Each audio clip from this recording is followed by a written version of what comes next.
outside of my body to look back at myself. And it was a discipline. So in a previous video, I talked a little bit about spirituality and where your spirit ties in and connects with the body and what the whole mechanism is that makes all of this work and bring it to life. And what is behind the veil? What is back there? Well, when you're alive here, you're alive here. And you're really, really focused on this world, what's going on. You're right plugged in. But when you get time to sit back and really unplug and let everything settle down so much that you're sensitive to what's going on the other side, where your mind is so calm and your body is so at ease that your spirit, your awareness is aware of itself or yourself, whatever it is.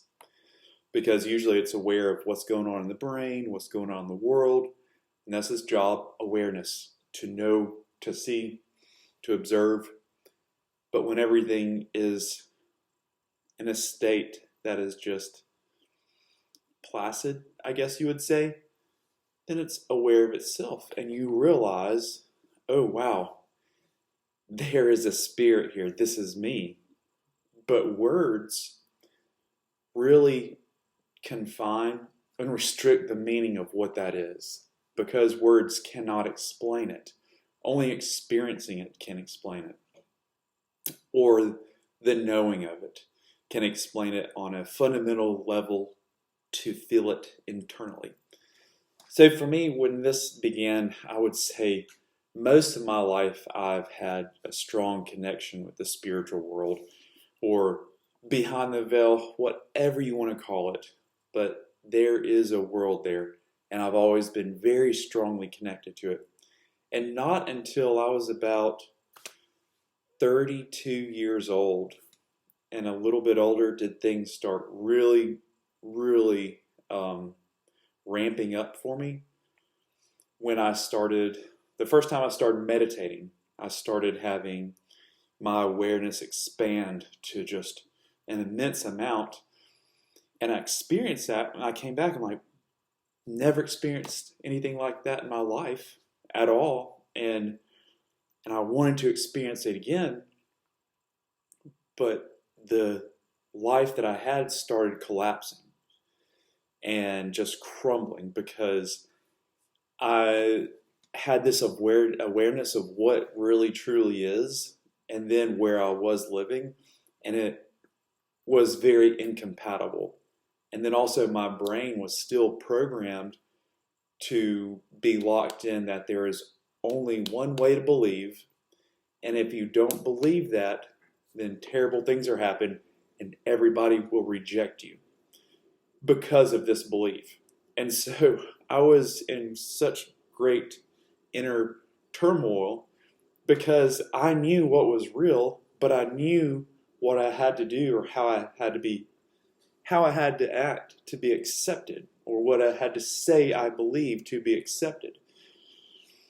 And it boiled down, it was a very small group of people that I was so concerned about, and my brain was terrified of not expressing this belief. So I did more meditation at this point in time, and it was very, I just felt at home. I felt connected and just felt very whole when I would do this. And I had a vision at that point in time, and it was just the most real vision in the middle of the day, and I had all this detail, and it was given to just me, and it blew me away. I told one person about it, but I just kept it myself. I was like, wow, I have such a huge destiny, or I have such a huge thing to fulfill. I don't know when or how, but this is going to be amazing. But I kind of shelved that, never really told anybody about it. And then I had to go through a phase where I was isolated. Because I was going down a path that was totally opposite and not productive of where I was supposed to be, the path I was supposed to be on, and to fill my role of what I was supposed to do. So my whole life just collapsed and crumbled. And I was isolated. And for the better part of 3 years, I've been very isolated. And through that time, though, at the very get-go of that isolation, I was really, really introduced into meditation and breath work. And so about 3 months in wintertime in 2020, late 2020, early 21, I was every morning at 3:30 in the morning, 30, 45 minutes just meditating, deep into meditation, just every single day consistently. And I got to the point where I would bring my awareness outside of my body to look back at myself. And it was a discipline, and I was just like playing around with what's going on. I was like, I have a spirit here. I wonder how far I can go out, how I can look back at myself. And I didn't tell anybody because I was during the day is like I was still in the this religious community, and I couldn't talk about this if I want to be accepted. And this was like one of my last friends still that I had connected from the old life. And then I stepped into you know what, I'm going to do whatever I want to do, basically. And from there, those decisions, the rest of the life just crumbled away completely. And I started learning from this guru, Sadhguru. I think that's how you pronounce it. I listened to him a whole lot when I was about 32, and started listening to him more about, he talked about how your old life crumbles away. And I had this strange confidence in that, oh, he told me that when this happens, this happens. And I believed it. And so I had so much more peace about everything falling apart, knowing that the people that did not align with me or that kept me in my old frame of thinking were freeing myself from truly believing my true personality, not personality, but what my true spirit is or what the truth is. Then I had to separate from them and detach. And I have for a long time now. And it's been the most freeing things. And so with that, about a little over a year ago, I had another vision. And basically what it was, I was in meditation and I saw all these fractals and just this amazing, intricate, interlaced, I cannot explain it, but it was all over me and all around me, and I saw how it was all connected and how it worked. And it was incredibly enlightening because I just all of a sudden had this massive knowledge, and so I looked at everything very different after that day. I stepped out and I was like, whoa, now I understand how it's connected because I've seen it. But the thing is, though, words cannot, again, wrap around what was experienced or seen.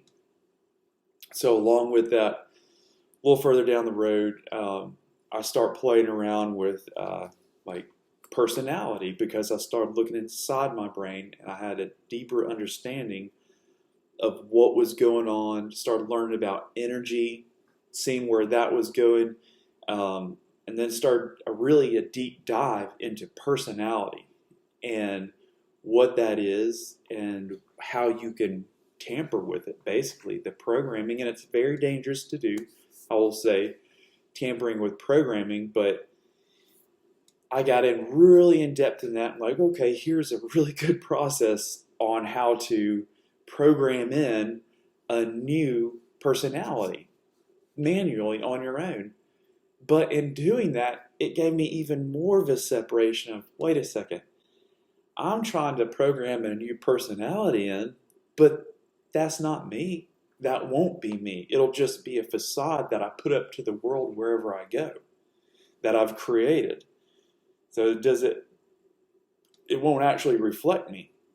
Versus if I say what I need to say and do what I need to do in the right situation or in the situations I'm in, is that my personality? Or is that me just acting in different ways? And so I really got down that rabbit hole. I realized if I am unconscious and I let a program dictate how I act or conduct myself, then that is just a persona of who I am. It's not who I am. It is just a automatic programmed response into the brain. So I took a step back and I'm like, okay, I got this. Okay, now I'm done with that. What do I do now? It's like, because I don't want to do that anymore, because I would rather be authentic and help people. Because in this whole process, I've healed from 2 diseases. I've done healing in my spinal cord from spinal cord damage from a disease called transverse myelitis. Then also multiple sclerosis. That's gone. Not an issue with that anymore. And is the body resets itself when it becomes properly aligned with the spirit, or for the spirit to be able to present properly in it. Because there's a lot of things that we can do, or I can do, where the spirit's like, nope, not having any part of that. Kind of like, you're going to go on autopilot for this. But when I choose not to be on autopilot, that's me being aware of what is going on and what I am doing and how I'm interacting, or my spirit. And so with that, during meditations, I had intuitive downloads where I made copper bracelets and copper rings for controlling energy and helping with awareness. And so the thing is, though, like, I like to keep it in a manner that's palpable for other people, because I struggle with going off the deep end of like, none of this matters. But if I carry myself in a way that's just flagrantly opposed to the way they're programmed, then they'll reject me wholeheartedly with the way I want to interact with them. But if I present it in a way that is palpable, they will be more understanding of it. I think easier to get a foot in the door to talk about things. But also with this, I burned sage, and I might say this word wrong, but Palo Santo. And I've found that changes the energy in a room tremendously, but it relates over to spirituality.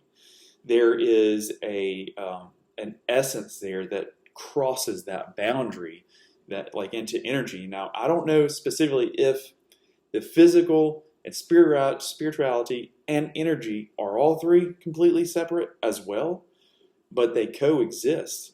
And so these items used in a certain way affect our surroundings and my surroundings, and I can feel the entire energy of my home shift and change when I go through and cleanse. As well as I use a Tibetan healing bowl, and this helps me get grounded and focused and really feel that pure energy that's vibrating off of here, and sort of set my own system or just be attuned to that. And then with candles, I make my own candles, but I make them with intention. And then I don't know if you can see this, but I have cooled copper down in the bottom of the candle to broadcast. And so there is a difference and a change in the atmosphere when I do burn that, because it also, like, vibration frequency transcends or encompasses or goes through both the worlds there, or those realities. And so it creates, for me, a cleaner space to be in, because I'm an empath and I'm an energy worker, and I'm extremely sensitive to everybody's energies. I'm extremely sensitive to hidden intentions, and it's a frequency or vibration and I can feel it tremendously. And so if my home is not cleansed of that, like I can feel it bleed over from other areas, and I need to keep that surrounding in that area in a manner that is calm for me, and it feels a lot cleaner. So that is a little bit about spirituality, what I've known about it, and there's a whole bunch more in there, and everybody has a very different experience. But what I would like to say is, then there's a lot to add. But one thing that tremendously helped me through the whole process of just everything crumbling away, reliving past lives, that was crazy. That was the most off the wall event that I've ever been through for about 2 weeks. Physical fitness kept me through that, kept me grounded the entire time. Every day I was going in, I was like, I know this is real. I know this is real. And I can do this every day. And I will make sure I keep doing this instead of just going completely off the rails bonko, trying to figure out what's going on. It's like, stay focused at least on one thing. And that was about the only thing I could stay focused on. And needless to say, I tried contacting different religious leaders, people that I knew that were very religious, senior guys that I'd known in the military that were just really squared away, and nobody had any concept to say anything to me of what was going on.